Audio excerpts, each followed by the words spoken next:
All right, so let me say a few words about Bhante Cintita. Before entering monastic life, Bhikkhu Cintita, who earned a PhD in linguistics and a MS in computer science, was a professor of computer science at Southern Illinois University and worked in the corporate world doing research and development in artificial intelligence, which brought him to Austin, Texas. In 2001, Bhikkhu Cintita retired from his career to devote himself to practice and later teaching, which he has done ever since. He spent 1.5 years in Tasajara Zen Monastery in California, then ordained as a Zen priest in 2003 at the Austin Zen Center, which he had helped found a few years before. He lived, trained, and taught in the Austin Zen Center for 6 years. In 2009, he traveled to Myanmar, where he ordained as a Theravada monk. Since returning the following year, he's been affiliated with the Burmese Sitagu monasteries in Austin and in Minnesota, where he has engaged in scholarship, teaching, and practice based on the earliest stratum of Buddhist texts. He currently resides in Minnesota. Welcome, Bhante, and the floor is all yours. Okay, well, I'm glad to be here once again on the big screen. So the topic of my talk is magic of mind, and it's about wisdom. One way of summarizing Buddhist practice is that Buddhist practice is about the development of character. Oh, I'm going to have to flick off this light. It's been acting up lately. Here. Yeah.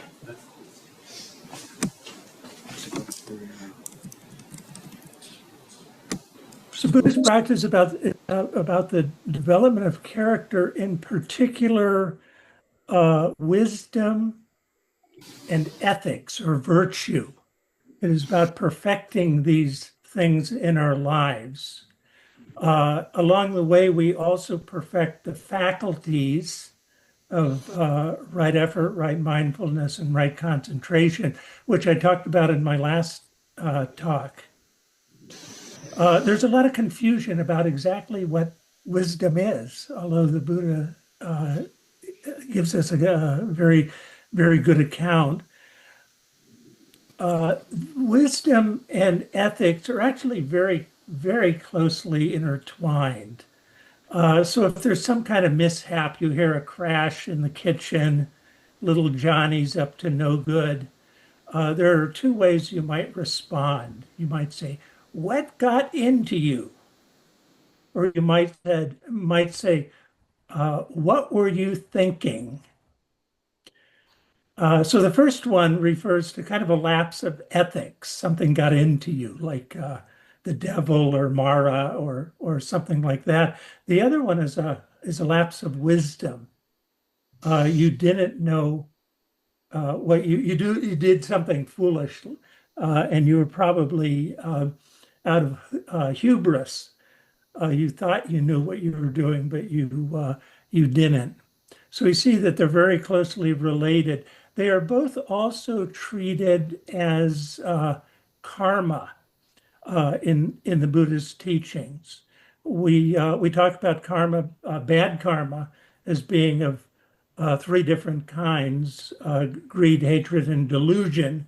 So the greed and hatred kind of control our ethical behavior, where the delusion takes over the wisdom, displaces the wisdom in our mind.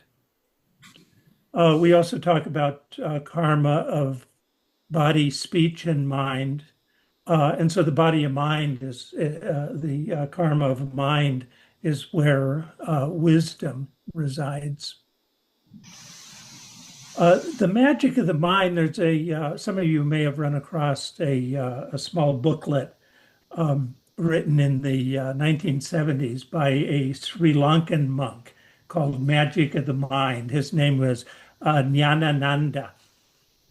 He's my favorite Buddhist scholar.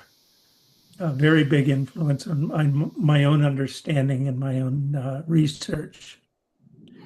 Um, he wrote this, he isolated this, basically this one paragraph of an obscure sutta um, in the Samyutta Nikaya, which I'll now read to you, that is really incisive if you want to understand what the Buddha means by wisdom.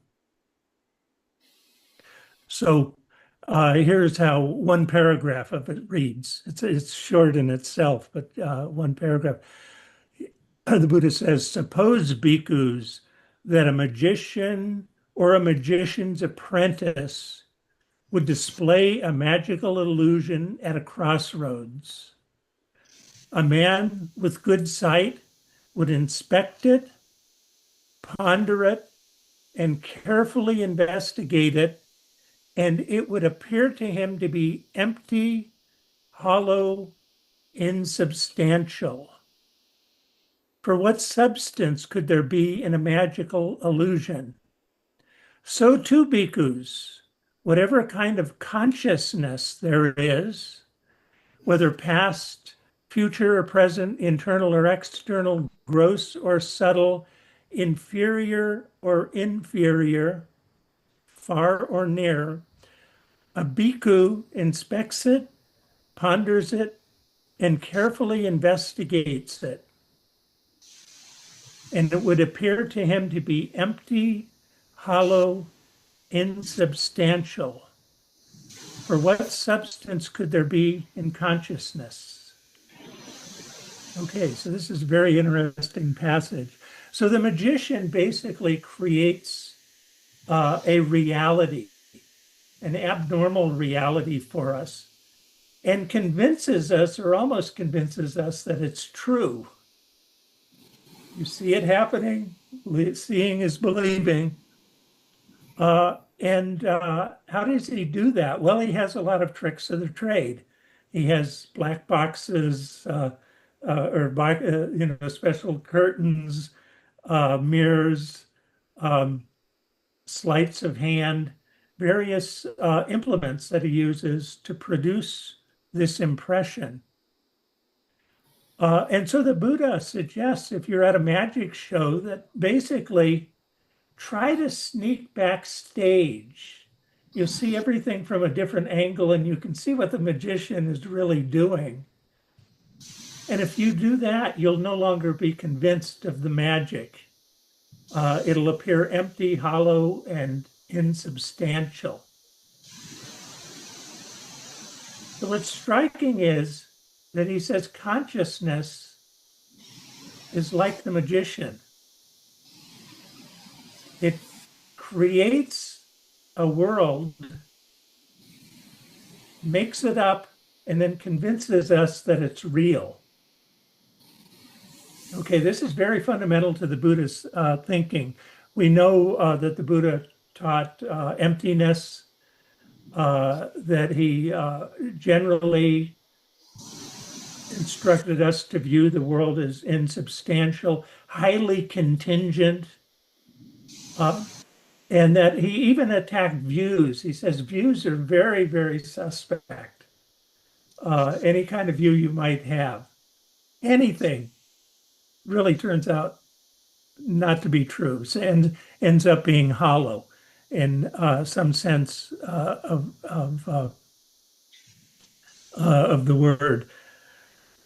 So this is what the Buddha says. We are to approach consciousness by going back, getting to the back of the stage and seeing what consciousness is doing. Can we do that? Usually this seems impossible. Consciousness just presents itself to us.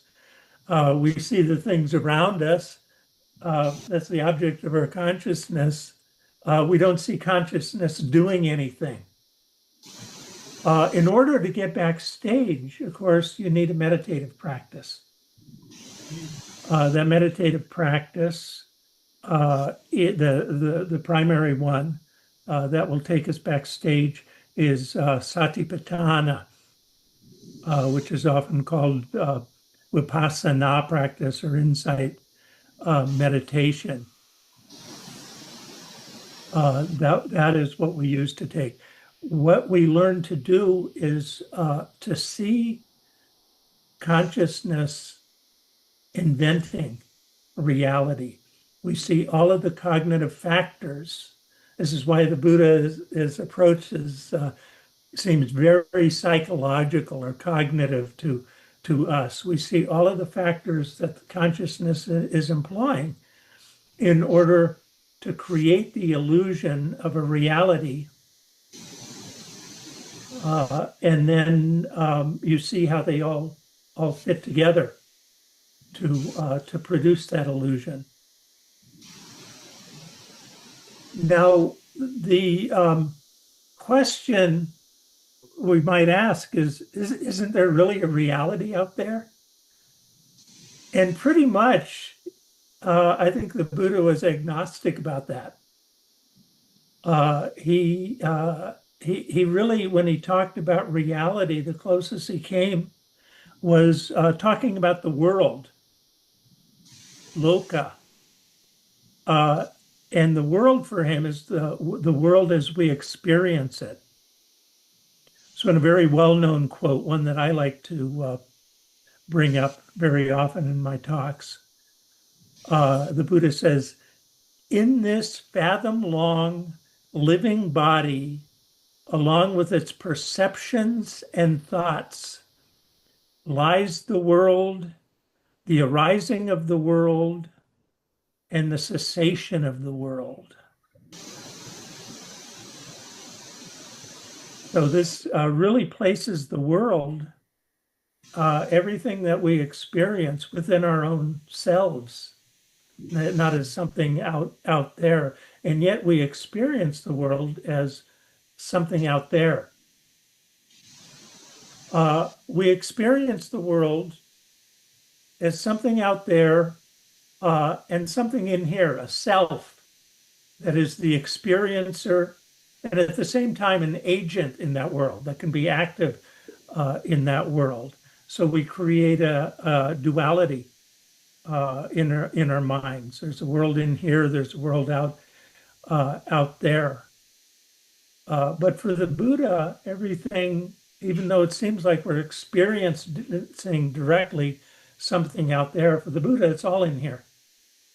Everything we're experiencing.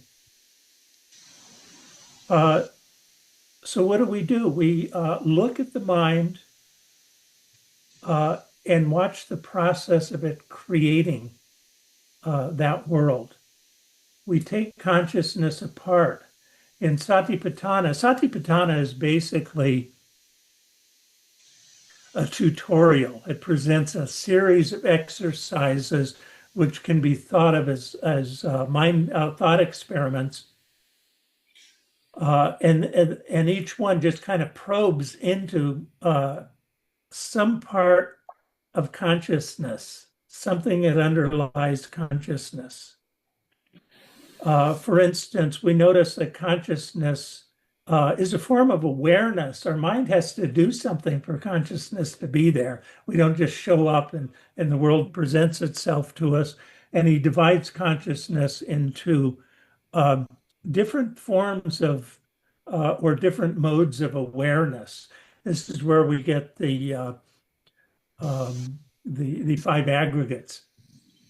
He has a lot of exercises that probe and kind of take apart consciousness. So where does this get us? This is how we develop wisdom. So wisdom, basically, we might think of wisdom as kind of an omniscience. Wherever we go, the Arahant knows what's going on. He can see the world out there very clearly. He assesses it very clearly. That's not what the Buddha meant, and that's what this magic of the mind simile tells us. What the Arahant possesses is the ability to see how the mind makes up that world out there. He is totally unconvinced that it is as it appears. Um, the Let me give you a little passage that kind of describes the relationship of ethics and wisdom. The Buddha says, "The wise one established in ethics, developing composure and wisdom, that ardent and prudent monk, it is he who disentangles the tangle." So for the Buddha, he often uses the metaphor of a tangle, like a ball of yarn that kittens have been batting around for a while. And disentangling that tangle is the development of wisdom in order to see clearly. Now notice he begins, "The wise one established in ethics." Before you make any progress in developing wisdom, he's saying you need to develop ethics. I point this out because this is not how Buddhism is commonly taught in America by Westerners. The wise one established in ethics, developing composure and wisdom. Composure is one of the faculties. It's concentration. It's the word I prefer to use for the meditative state. And so notice that we're developing wisdom along with composure. That's exactly what we do in Satipatthana. Again, the Vipassana is usually said you can't practice Vipassana with in a meditative state, in a full meditative state. It's not what the Buddha says. So he says that you need to develop composure and wisdom together. The Buddha also says there is no jhana for one without wisdom, no wisdom for one without jhana. But one with both jhana and wisdom, he's on the verge of nibbana. It's the two working together that really develop the wisdom that brings us close to nibbana, but also presupposes development in ethics. So let me give another example, another passage that seems unrelated, that involves Ananda. He says something that in a discourse with another wandering ascetic who approaches him and asks him, "What school do you follow?" He says, "I follow the Buddha, the wise one of the Sakyas." And this person poses a bunch of questions. These are philosophical questions that seem to be very important to people at the time of the Buddha that they bring up over and over again. So he poses these questions. He says, "Well, what is your view? Is it this or is it the opposite?" So he says to Ananda, he doesn't know who Ananda is. He says, "How is it, sir?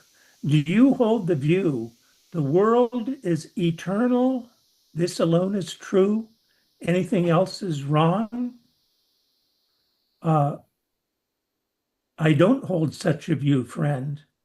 "Then do you hold the view the world is not eternal? This alone is true. Anything else is wrong?" "I do not hold such a view, friend." And then the questioner asks him a series of philosophical questions. Do you hold the view that the world is finite or not finite? The soul and body are the same or different?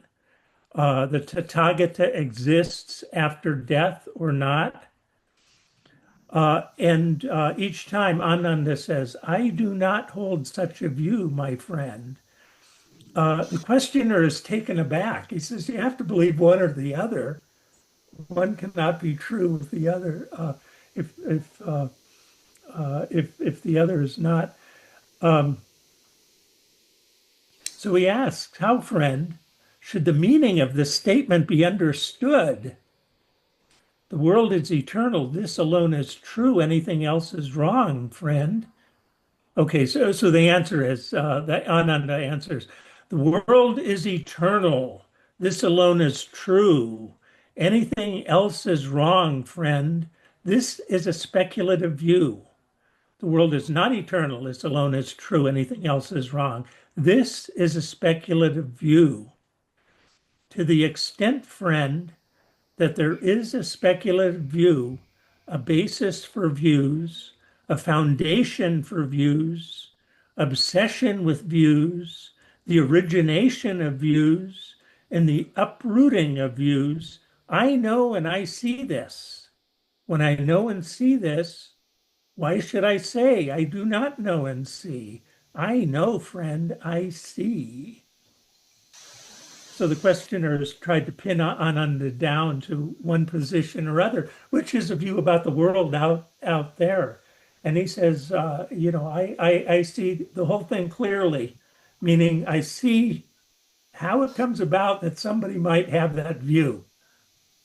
That is wisdom.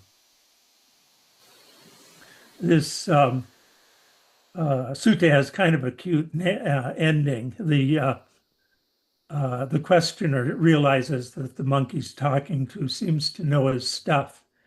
And so he asks, what is your name? And how do you know? And how are you known by your fellow monks? My name is Ananda, and my fellow monks know me as Ananda. Indeed, I did not realize that I was consulting the great teacher, the Venerable Ananda. If I had realized that this was the Venerable Ananda, I wouldn't have spoken so much. Let the Venerable Ananda please pardon me.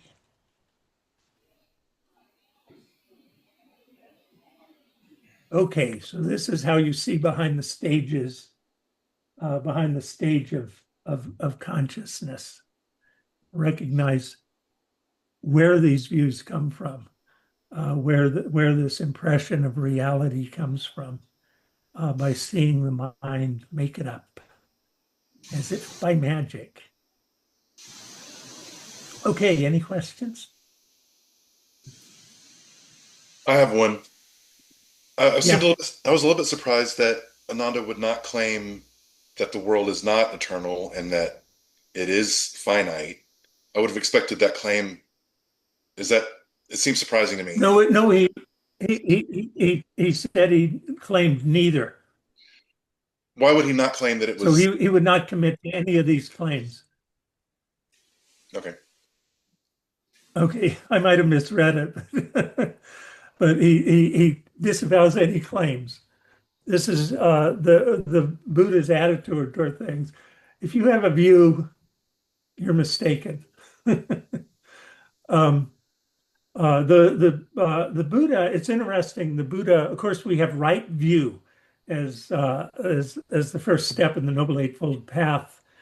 So there's a view that's right. So the for the Buddha, you provisionally at least have to adopt certain views in order to direct your practice. You have to accept this, either at least it's a working assumption, uh, and he will call that right view. But normally, if he uses the word view with neither right nor wrong in front of it, uh, you can always read it as wrong view. His views in general are wrong. Okay, this will sound like an extreme position, but sometimes people people need to actually incorporate some of their delusions into their thinking in order to act in a practical way in the world.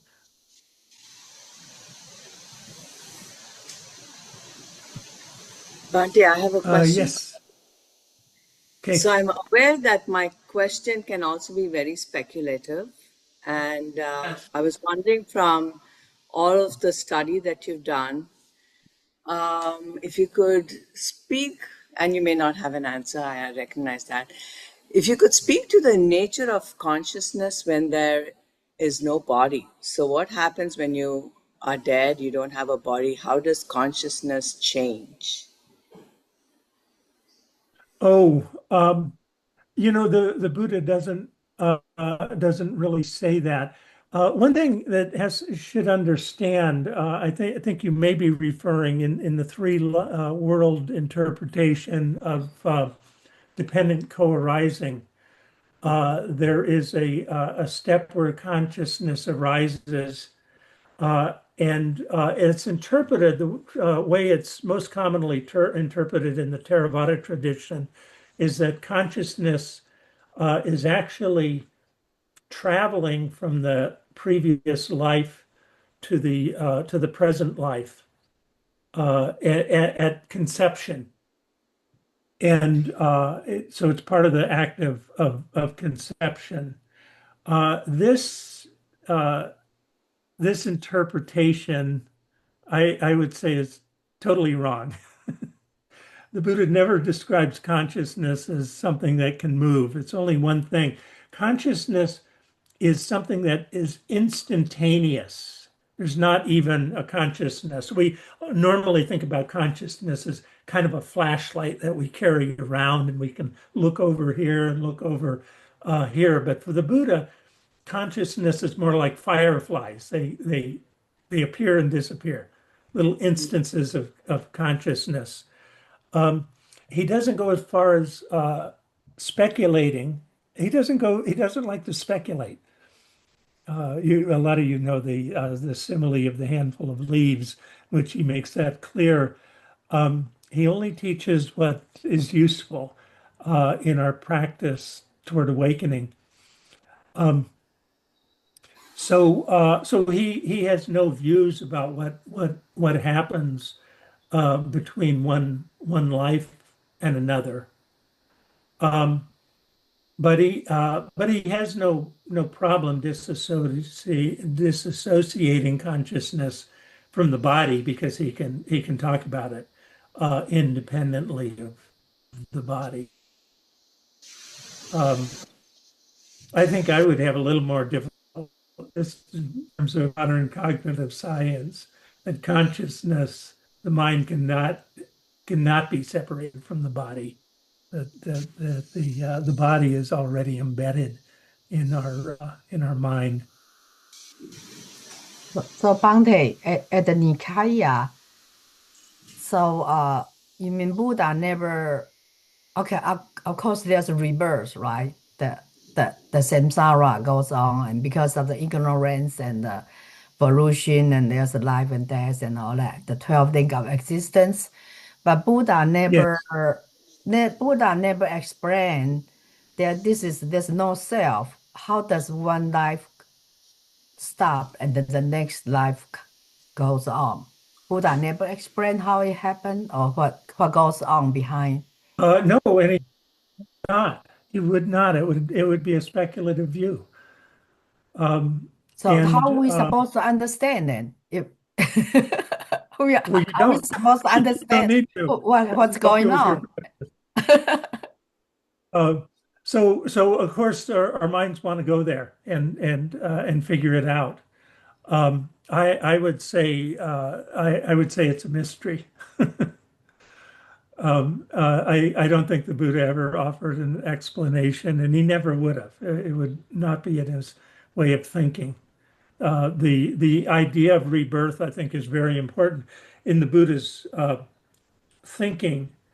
But it in itself is a speculative view, and he probably wants us to at least accept it provisionally.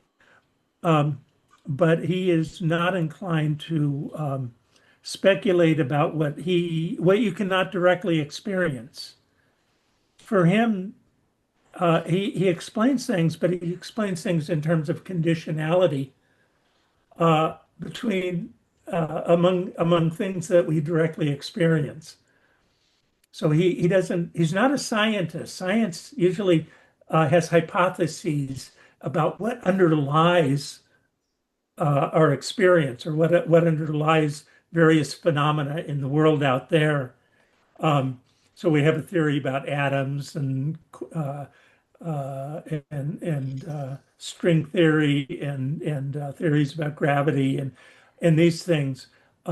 These for the Buddha would all be speculative, so he doesn't look for underlying causes. He looks for causes among the things that we can actually experience. And we really do not, unless somebody has a really, really good memory, we don't experience directly the process of rebirth. So the Buddha would not speculate about that. But in the Abhidhamma, though, Abhidhamma kind of try to explain how this life goes, stop and goes to the next life. It has like this life, when it sees at the last moment, it creates a rebirth consciousness. And the rebirth consciousness, goes into the next life. That's what the Abhidhamma, according Yeah, to well, it's teaching of expressing Abhidhamma. the three life interpretation of dependent co-arising. You have to be careful with the Abhidhamma because the Abhidhamma, what we talk about the Abhidhamma, there are two Abhidhammas. One is the canonical Abhidhamma, which is very early. As scholars don't really believe the Buddha composed it, but it developed early, the Theravada Abhidhamma, and it's quite consistent with the suttas. But the Abhidhamma is a tradition that unfolded over many, many centuries and had a lot of speculative ideas that had nothing to do with the Buddha, what the Buddha taught. So by the time of the commentarial tradition in Sri Lanka, like in the 5th century AD, that it was very much based on Abhidhamic thought. But people usually study what's called the compendium of the Abhidhamma. Bhikkhu Bodhi has translated that, a blue book. And thinking that this is the teachings of the Buddha, the compendium of the Abhidhamma may have been compiled. I don't remember. We know who wrote it. A monk wrote it, but it may have been, trying to date it, it may have been as late as 1100 AD, long after the Buddha. So you find a lot of ideas in there, like mind moments, very important idea in later Abhidhamma thinking. It is not in the canonical Abhidhamma. And it's nowhere in Buddhist thinking, the idea of a mind moment, totally absent. And yet it becomes very important Abhidhamma. So it's a matter of, what authority do you trust? And for me, I base my trust on the very early texts, as close as we can get to the Buddha. These other systems of thought that developed in Buddhism, including whole schools of Buddhism, like Zen Buddhism, they can be completely valuable. They can be very reflective of. They can present a path to awakening. They don't have to be consistent with the Buddhist teaching, and they can still be very, very valuable. But it's a different system of thought. There have been a lot of original thinkers in Buddhism besides the Buddha.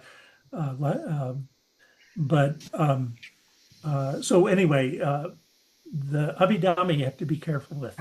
So there's this mind only school or the consciousness only school that developed later on, that the mind only school. Yeah. It because this is a question everybody wants to know, and all the scholars, the Buddhists, they thinking about it. So they developed the theory of eighth consciousness. Yeah. Also called the store consciousness, which stores all Yeah. the karma, the good and bad deed, all the karmas in the eighth consciousness. And the school explained the rebirth by this eighth consciousness is what goes on, carry all your karma from this life to the next life. Yeah. So this is very, very late thinking. Mhm. So this is about, I think, probably about fourth or fifth, about 14th or 15th century. Mm. And it's fascinating stuff. The mind only, the system that they've developed. So there are these schools that have developed, and I don't by any means dismiss them out of hand because they don't exactly match with the early teachings of the Buddha. The Buddha himself had a very liberal idea of what is Dhamma. He didn't say the Dhamma is what I teach. Hear it from me, it's Dhamma. If you don't hear it from me, it's not. He said the Dhamma basically is any teachings that lead toward awakening, lead toward final liberation. And so this admits different ways of conceptualizing things, rearranging things. They all have their original source in the Buddha's teaching. But as I say, there have been uh, very, very brilliant thinkers in Buddhist history.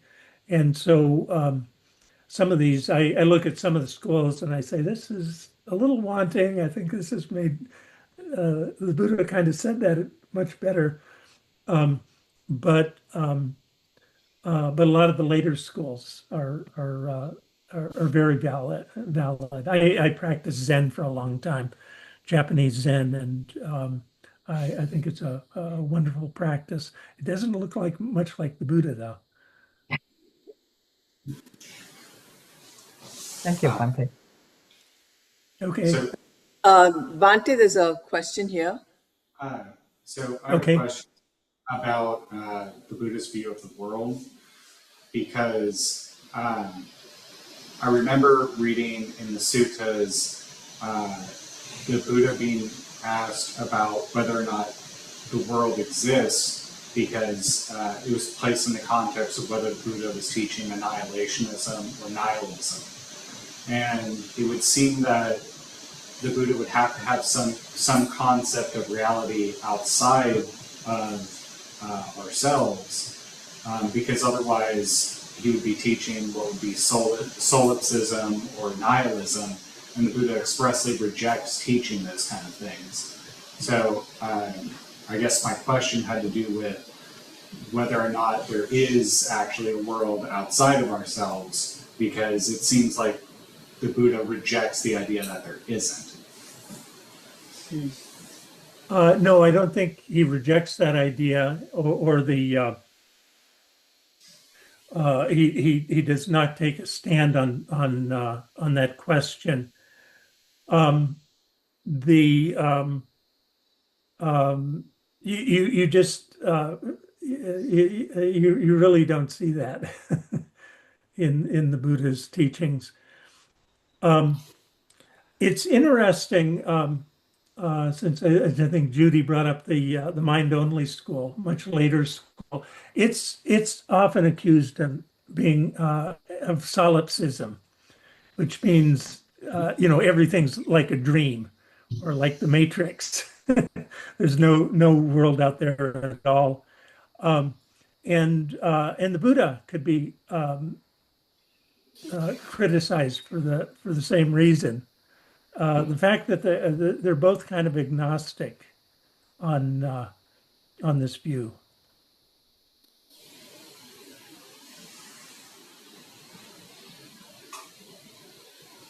So The mind only school, it's developed in 4th and 5th century. It's a lot earlier in India. It's not 14th. yeah, that's right. It's a 4th Yeah, I century. said 4th century. I said 4th Yes, or 5th. 4th century. Wasn't sure. Yeah. So Vasubandhu is the the early founder of the school.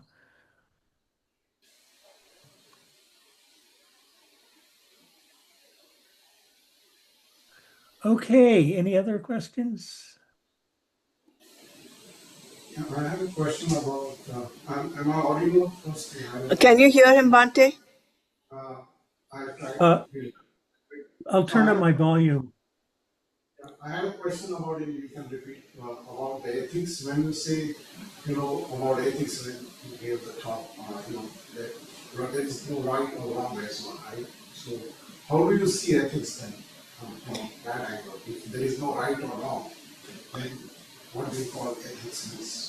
So the gentleman had a question about ethics. Apparently, he heard you say that there's no right or wrong.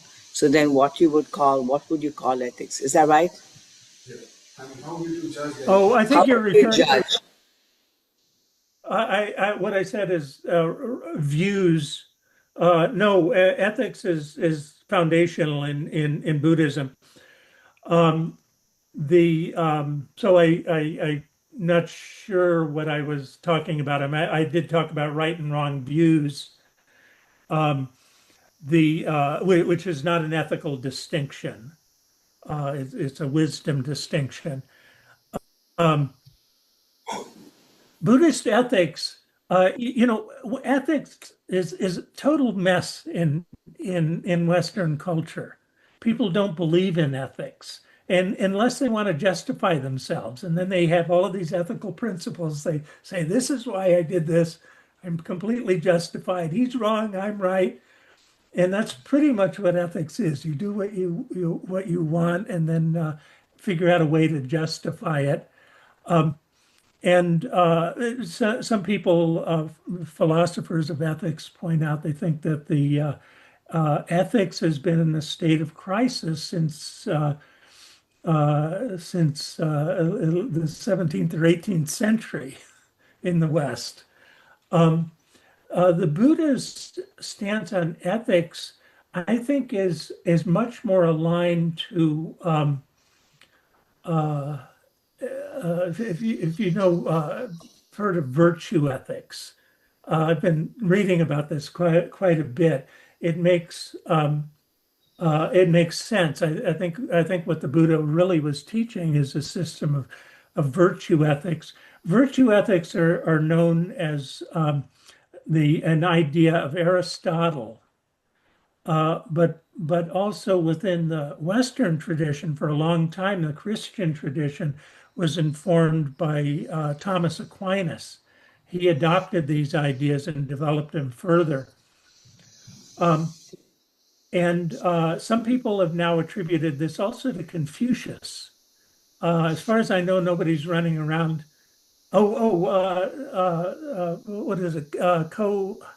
What's his name? Cohen wrote a book on Buddhist ethics, like in the 1990s, and he argues that Buddhism is a virtue ethics.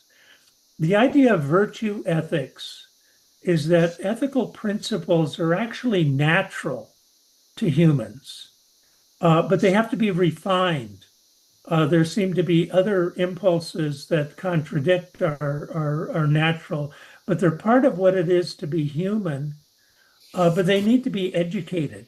They need to be developed. They need to be practiced. I don't, and that so they are. Nature kind of gives us ethical principles. And the reason I think going a little further, I think the reason often it's said, for Thomas Aquinas, for instance, it was God that gave us our nature, that the natural source of ethics is in God, but it's in all of us because God endowed us with ethics.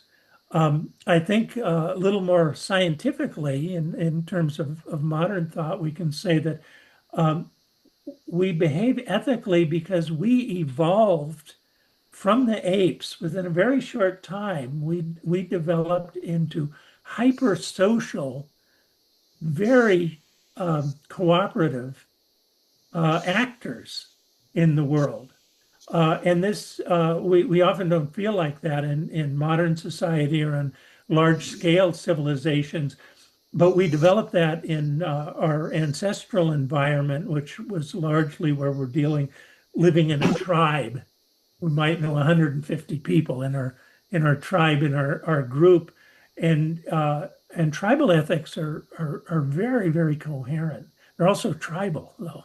This is the problem. So we evolved with still with this tribalism, which the Buddha dismissed. Tribalism, undermined it. They rejected class distinctions, for instance. And so basically, good means to fulfill our natural function. It's that simple. We fulfill our natural function.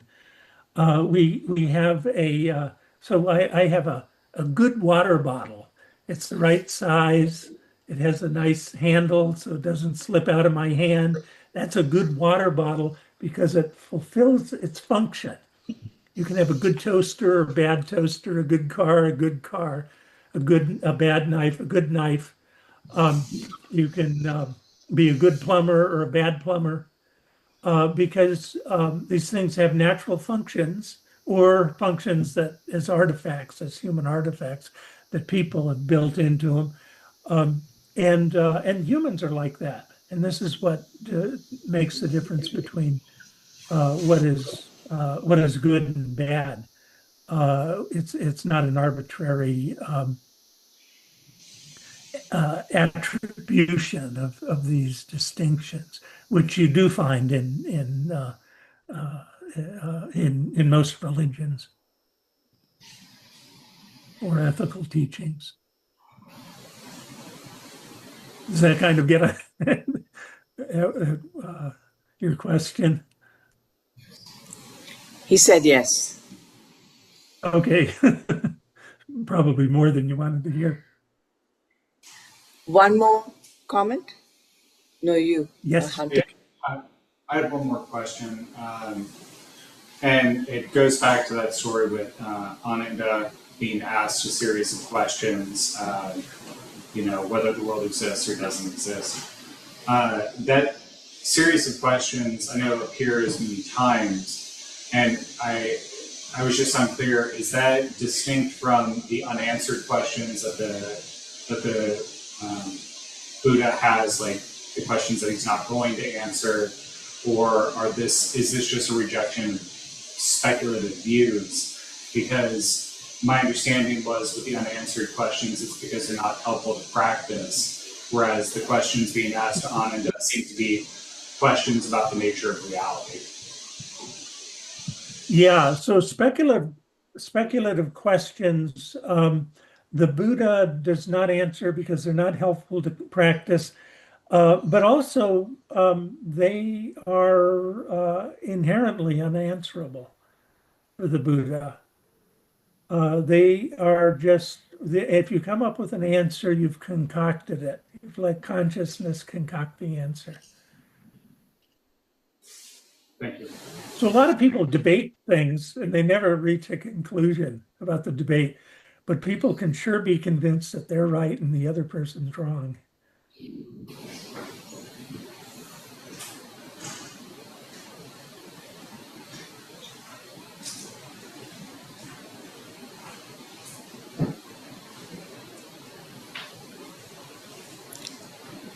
I don't think there are any other questions.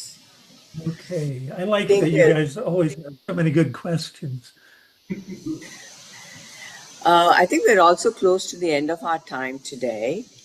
So if there's nothing more, then we can end here. All right. So let us all stand and pay homage to the Triple Gem.